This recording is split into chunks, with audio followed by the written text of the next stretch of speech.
ரிஷபராசிக்கு இந்த ஜூன் மாதம் என்னென்ன செய்யலாம், செய்யக்கூடாது, வேலை வாய்ப்புகளுக்கு நாம் என்னென்ன தேடிந்தோமோ இது வரைக்கும் தேடாத வேலை வாய்ப்புகள், அரசாங்க தரப்போ அரசியல் தரப்போ, இதுக்காக தேடி தேடி நாம் அலைஞ்சு விட்டுட்டோம், ஐயா போச்சையா விட்டுட்டோம், இதெல்லாம் நாம் செய்யலாமன்னா 15 தேதிக்கு அப்புறம் நாம் செய்ய வேண்டிய விஷயம். 2ஆம் இடத்துக்கு சூரியன் வரார், அவரே தான் நம்மளுக்கு 4ஆம் அதிபதியும் கூட.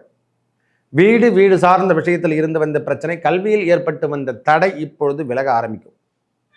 கல்வி சார்ந்த விஷயத்தில் இருந்து வந்த தடைகள் விலக ஆரம்பிக்கையா, பயப்படவே தேவையில்லை.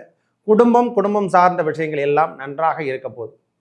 2ஆம் இடத்துல சுப நிகழ்ச்சிகள் தலைமை பொறுப்பாளராக இருந்து நடத்த போறீங்க. கோயில் திருப்பணி இதை மாதிரி விஷயங்கள்லாம் எடுத்து நடத்த போறீங்க.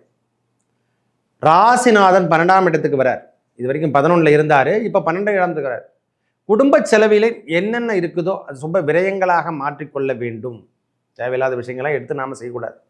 சூதாட்டம் இந்த மாதிரி விஷயத்துக்கெல்லாம் நம்ம போகாமல் இருப்பது. ஏன்னா 12ல் சுக்கிரன் வந்தாவே சுகபோகத்தை அனுபவிக்கக்கூடிய காலத்தை ஏற்படுத்தி தந்துடுவார். இதை வீட்டு உபகரணங்களாக மாற்றிக்கணும். ஒன்று ஆய்வு கருவிகள் வாங்கிறது, விவசாயத்துக்கு கருவிகள் வாங்கிறது, நம்ம கம்பெனிக்கு தேவையான உபகரணங்களை வாங்கிறது, இந்த மாதிரி விஷயங்களை மாற்றிக்கொள்வதும். 11ஆம் இடத்துல சனி, 10ஆம் இடத்துல ராகு, வேலை அமைப்புகள் நன்றாக உள்ளது. வேலையை நாம் எடுத்து செய்யணுங்க. ஒரே வார்த்தை சொல்ல போனால் வேலை வாய்ப்பையும் சரி வேலையும் சரி நாம் எடுத்து செய்யக்கூடிய காலம் இனியே ஆரம்பிக்கின்றது.